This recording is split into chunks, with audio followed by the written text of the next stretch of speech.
আসসালামু আলাইকুম। আজকে ভিডিওটা একটু বড় হবে, কারণ আজকের এই ভিডিওর মাধ্যমে আপনাদের অনেক প্রশ্নের উত্তর বা আপনাদের অনেক অজানা তথ্য দিতে চলেছি আজকের এই ভিডিওর মাধ্যমে। তো শুরুতেই আমরা যে তথ্যটা আপনাদের দিতে চাই, আপনারা অনেকেই যারা আমার পরিচিত রয়েছেন অনেকেই প্রশ্ন করেন বা জানতে চান যে আসলে আমি কন্টিনিউ কেন ভিডিও দেই না আপনাদেরকে। কারণ এর অন্যতম কারণ হলো আমাদের যে খামারের যে প্রজেক্টটা, আমরা যে প্রজেক্টটা হাতে নিয়েছি, এই প্রজেক্টে আমি প্রতিদিন কাজ করতে পারি না।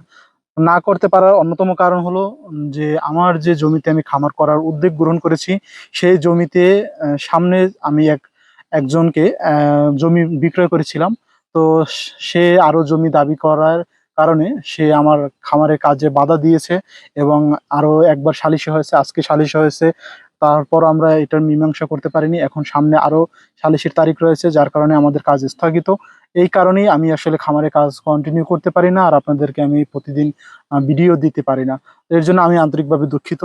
তো এখন আমি যে চ্যালেঞ্জগুলো আসলে চ্যালেঞ্জের সামনে পড়তেছি বা যেগুলো আমি মোকাবেলা করতেছি, এগুলো হলো যেটা আপনাদেরকে একটু আমার ভিডিও বড় হলেও আপনারা একটু সম্পূর্ণ দেখার অনুরোধ রইল। তাহলে যারা নতুন উদ্যোক্তা হতে চান আমার মতন, তাহলে আসলে বুঝতে পারবেন যে নতুন উদ্যোক্তা আসলে কতটা কষ্টের একটা বিষয়, কতটা চ্যালেঞ্জের বিষয়। তো শুরুতেই আমি যেগুলো বলবো যে আপনি যদি আপনার যদি গোনা টাকা থাকে, আপনার যদি টাকার সীমাবদ্ধতা থাকে, তাহলে আসলে মনে হয় না যে এই খামার সেক্টর আসাটা আসলে কোনো বুদ্ধিমানের কাজ হবে। ভাই আমিও অনেক গরিব ফ্যামিলিরই একটা ছেলে। আমি অনেক বড় ফ্যামিলির কোনো ব্যক্তি না, আর আমার কাছে অনেক বেশি টাকা পয়সা না। তো আমি অল্প কিছু থেকেই আমি শুরু করতে চেয়েছিলাম। আপনারা অনেকে স্বপ্ন দেখেন যে না অল্প থেকেই শুরু করবেন, তারপরে জিরো থেকে হিরো হবেন। তো আমিও আসলে এরকমই একটা স্বপ্ন দেখছিলাম যে জিরো থেকে হিরো হওয়া যায় কিনা। তো আসলে এই স্বপ্ন দেখতে এসে দেখলাম আমার যে টাকা আমি বাজেট করে এসেছি, যে আমি এই টাকা দিয়ে আমি আমার খামারটা করব, খামারের কাজ পরিচালনা করব। তো এই টাকাটা আমার ব্যয় হয়ে যাচ্ছে এই যে আমার ঝামেলার কারণে থানা পুলিশ সালিসি ব্যবস্থা, এই এই যে আমার আহ, পারিপার্শ্বিক যে জটিলতা, এই জটিলতার কারণে আমার টাকা ব্যয় হয়ে যাচ্ছে। এই একটা সমস্যা। তারপরে আমার আরো একটা সমস্যা আছে যে আপনার আমাদের যে জমি, এই জমি অন্য আরো যারা শরিকদের রয়েছে তারা বিক্রি করার জন্য খুবই আমাদের চাপ দিচ্ছে, তাদের জমি ক্রয় করতে হবে। তো আমি যদি আবার তাদের জমি ক্রয় করতে যাই, তাহলে আমার যে আসলে খামারটা করব, যে টাকাটা ইনভেস্ট করব, ওই টাকাটা আসলে আমার থাকবে না। তো এর জন্য আসলে আমি খুবই এখন বিব্রত অবস্থায় রয়েছি, যে আমি কাজটা করতে শুরু করে দিয়েছি, কাজটা মাঝামাঝি অবস্থায় রয়েছে। আপনারা আমার যারা পুরোনো ভিডিও দেখেছেন তারা অবশ্যই দেখছেন যে আমি আসলে কিভাবে আমার বাড়িটা সাজানো বা গুছানোর চেষ্টা করতেছি। তো আসলে জানি না আল্লাহ পাক আমাকে কতটুকু কবুল করবে। আল্লাহর যদি অশেষ রহমত থাকে আমার প্রতি, তার যদি দয়া হয়, তাহলে হয়তো বা আমি সাকসেস হব। তাছাড়া আসলে এখন এই অবস্থা থেকে সম্ভব হবে না মনে হয়।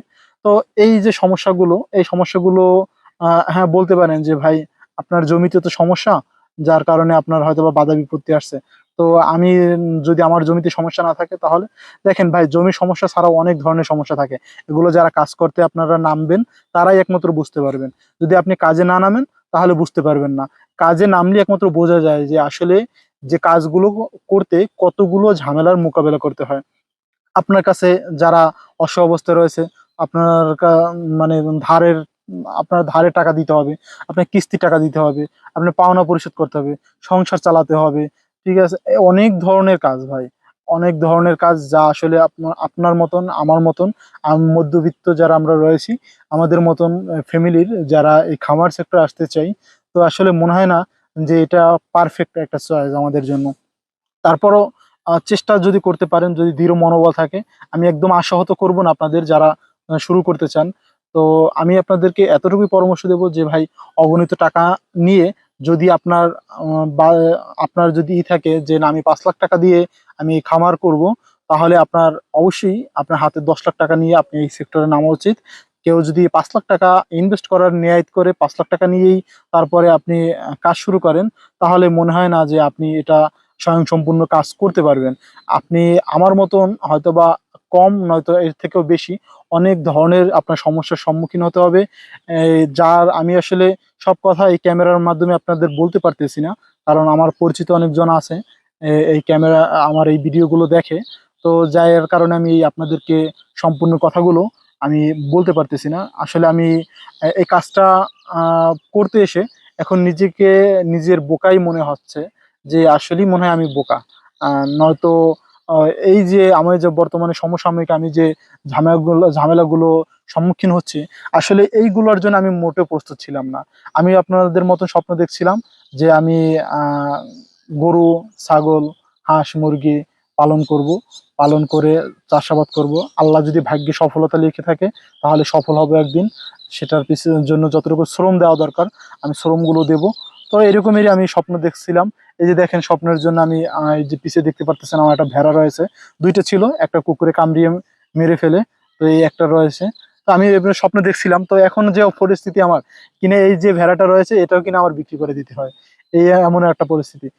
আপনাদের আরো একটু খোলাসা করে বলি যে আমার চতুর্পাশের যে শত্রুতা এমন ভাবে বেড়ে গেছে যে আমার পরিবার, আমার আত্মীয় স্বজন, তারা ভয় পাচ্ছে যে আমি এই যে আমার খামারের যে প্রজেক্ট, যে জায়গায় আমি থাকি বা আমার এই যে ভেড়া চড়াচ্ছি, তো এই জায়গায় আমি যদি থাকি, তারা হয়তো বা কোনো মাদক বা কোনো ভাবে আমাকে কোনো কিছু দিয়ে পুলিশের দিয়ে ধরিয়ে আমাকে হ্যারাসমেন্ট করতে পারে, আমাকে মিথ্যা অপবাদ দিতে পারে, বা অন্য ধরনের কোনো আঘাত করতে পারে আমার প্রতি।